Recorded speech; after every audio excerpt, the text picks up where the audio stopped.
So hello guys, today inutusan ako ni Daddy na magbilang ng magbilang ng coins na kinuha namin sa peso wifi namin. So monthly kami nakuha nito guys. Monthly namin tinatanggal sa nabutas pa nga. So monthly kami nagtatanggal nito, and yung mga barya is pinapabuo namin doon sa may tindahan. Yan yun yung gagamitin namin. So yan.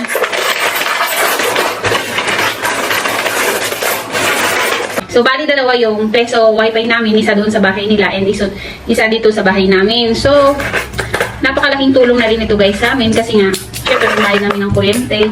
Yan, ang taas pa naman ng kuryente namin every month. So, umabot yung kuryente namin ng 1,415 monthly na yun. Kasi nga, syempre, lahat ng yung tubig namin is sa kuryente namin kinukuha, and kuryente pa lang nagpapatakbo, and yun nga yung internet namin. So yun, napakalaking bagay nito. Peso wifi namin yung nakikita namin sa piso wifi.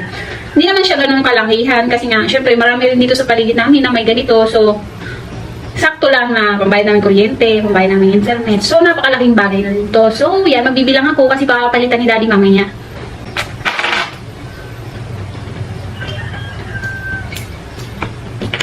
So, alam nyo ba guys, matagal na namin to, almost 1 year na rin siguro itong piso wifi namin.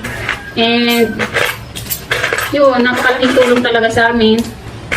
Ito, so bago ako umuwi, galing Taiwan, nasa Taiwan pa ako, bago ako umuwi, talagang, pinaano ko na to, yung tawag dito, pina-install ko na to kay Daddy, and binili lang namin to. So, ang iba kasi dito is, yung parang negosyo ng iba na makikilagay sa may bahay, maraming tao, tapos hahatian lang yung may-ari ng bahay. Doon sa amin, sarili na namin to. So, lahat ng kinikita dito is yun sa amin na. Pero hindi naman siya ganon karaming kita. Kasi nga, syempre, mga estudyante lang naman naguhulog, and hindi naman ganon karami. Kasi nga, syempre, alam niyo naman sa probinsya, di ba? Hindi naman ganun karami yung mga bahay, layo-layo yung mga bahay. So, basically, ayan, saktong-sakto lang talaga yung kitain dito.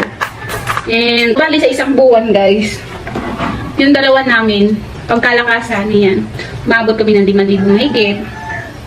Pero pag sakto lang, mga 4,000, ganun. So, bali kagabi pa ito tinanggal ni Daddy. And, yun nga, dahil gabing-gabi na niya tinanggal yung laman, sabi niya sa akin, bilangin ko daw ngayon. Kasi papapalitan niya mamaya. So, ayan, bibilang mo. So, nung mga nakaraang check-up ko sa doktor, is, sinabihan ako na huwag na akong magagalaw, huwag na ako masyadong magagalaw. Huwag ako masyadong magbubuhat, huwag ako magpapagod. Kasi nga, yung placenta ko is nasa baba. So, hindi pa daw siya umaakyat. So, kung ako'y magagalaw or bubuhat ng mabigat, ganyan, kung papagurin ko yung sarili ko, may tendency daw na bubuin ako. So, syempre kaming mag-asawa, talagang kung ano yung sinasabi ng OB-GYN ko, ng doktor na napapacheck-upan ko palagi, talagang sinusunod namin. Kaya ako pinapasama si Daddy tuwing napapacheck-up ako para alam niya kung ano yung advice ng doktor, para aware siya kung ano yung situation namin ni baby, ganon. So, one time, merong, syempre, di ba pag mga matatanda, ganon. So, hindi ko naman kilala, kasi hindi naman ako kilala hindi naman alam kung ano yung situation ng katawan ko. Hindi naman alam kung hindi nga ako kilala nun. So, sabi,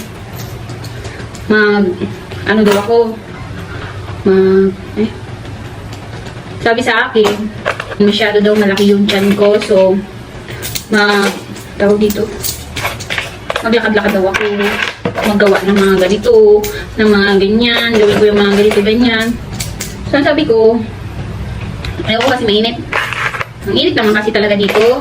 Sabi ko ayoko kasi mainit. Pero ako naman, pag kaya ng katawan ko, yan, gumagawa ako dito sa paligid namin. Naglalakad-lakad ako, ganun. So, sabi niya, bakit daw yung mga sinauna, kung baga yung mga sinaunang, yung mga nagbubuntis, yung mga dati, mga sinaunang nagbubuntis, diba? Sabi, bakit sige ganito yung mga ganyan dati, naggagawa pa sa bukid, naggagawa pa sa ganito. So ako, narinig ni Daddy. So ako, wala, umiti lang ako. And, sabi ni Daddy, huwag ko na daw pakinggan kasi nga, syempre, kami mag-asawa yung nakakaalam kung anong situation namin kung anong situation ni baby, kung anong kapasidad ng katawan ko, kung ano yung payo ng doktor, gano'n. So, yun, hindi ko na lang inintindi yung mga gano'n kasi nga, syempre, mas priority pa rin. Kahit para sa akin, kahit anong sabihin nila na ganyan, ganito, nakangkalakad, kahit pa pagchismisan ako, walang pakialam. Basta alam ko safe si baby and nasusunod ko yung payo ng doktor. So, dahil nga meron akong may history na ako ng miscarriage. Nung nakunan ako, so sabi ng doktor, mag-iingat na daw ako kasi nga, pag may mga history na ng ganun, may chance na maulit. So, kung hindi ako mag-iingat, kung hindi ako magsusunod sa kanya, sa doktor, so, syempre, diba, ako lang din naman ang mahihirapan. So, pag mga may side comment ang mga tao, tapos, hindi naman alam kung ano yung situation ng katawan ko. So, hinahayaan ko na lang, pinapabayaan namin ni Daddy. So, yun guys. So, magbibilang lang na ako makapag-concentrate sa ano nito, ibilang.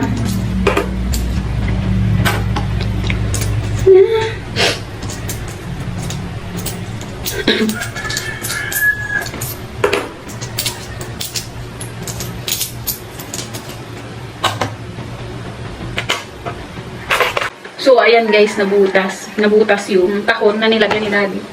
So, ayan, nandito na sa lamesa lahat. Tingnan niyo. Ayan na lahat. Di ba? So, bibilangin ko muna lahat to. Pero, usually, mga hinuhulog naman nila is 10 and 5.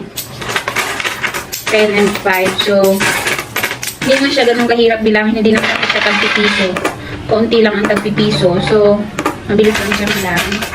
Hinihiwa-hiwalay ko lang yung mga 5, 10, para mamaya, mabilis lang. Tsaka itatayo-tayo ko lang para mabilis mabilang. So, dati guys, mas marami pa to. Mas malaki pa.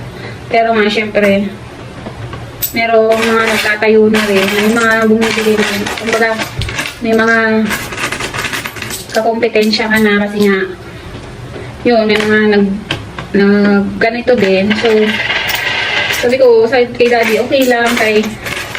Itong sa atin naman kasi, pang suporta na, pang kuryente, pang internet, ganun lang naman. So, okay lang kahit magkano lang yung makuha namin. Kasi ano naman siya hindi mo naman siya kailangan bantayan. Hindi mo naman siya kailangan, tingnan lagi. Kasi, parang passive income na lang din naman to. Kasi pumapasok lang siya ng pumapasok. Kakayaan mo lang doon sa may labas. Doon kasi nilagay namin to sa labas, sa may dingding. And yun, every month, kukuhain mo na lang ang kita. Maghuhulog lang ang tao. So, ayan guys, tapos na akong magbilang. So, eto lahat na papapalitan ni Daddy is 4,190. So, yung mga 1 peso, sabi ni Daddy, wag ko na lang daw bilangin. Iwanan ko na lang daw dito kasi gagamitin niya ang pang-barya. So, dito ko na lang ilalagay sa lagayan namin ng mga coins. So, ayan. Mga peso lang. Yung mga 1 peso lang ang ilalagay ko dito sa baon. Kasi magamit si Daddy. Trabaho niya. Kailangan niya ng barya-barya. So, maigi na rin siya, hindi mahihirapan hindi lang ito, peso-peso. Maabutin din ito ng 1,000 mahigit. So, yan. So, napakainit ngayon guys. Lagi naman mainit. Kahit medyo makulimlim, mainit pa rin yung panahon. Yung ano ba to? Yung paligid. So, hindi na ako kumain. Ngayon, mamayang hapon na naman ulit. Si diet. Kailangan ko talagang mag-diet guys. Kasi nga, may Pasko naman, New Year. Kain ako ng kain. Papagalitan ako ng doktor ko na ako. Ayan, pumunta guys.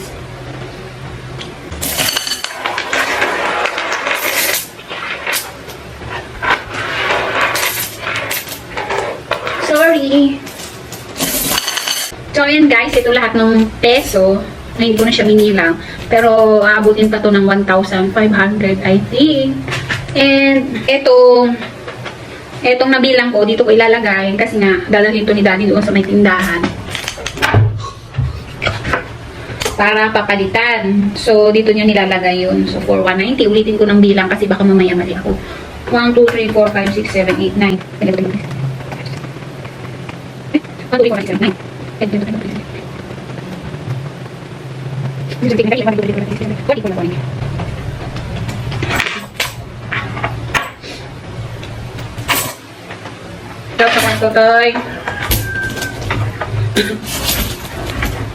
So, eto na guys. Papadagdagan ko lang kay Daddy ng 10 mamaya. Kasi, para 4,200. Yan. So, yan lahat. 4,190 plus 1,000 1,500 mahigit. So, around 1,500. So, nasa 5,000 din. 5,000 plus. So, yun guys. Sobrang laking tulong sa amin itong piso wifi namin. So, yun lang.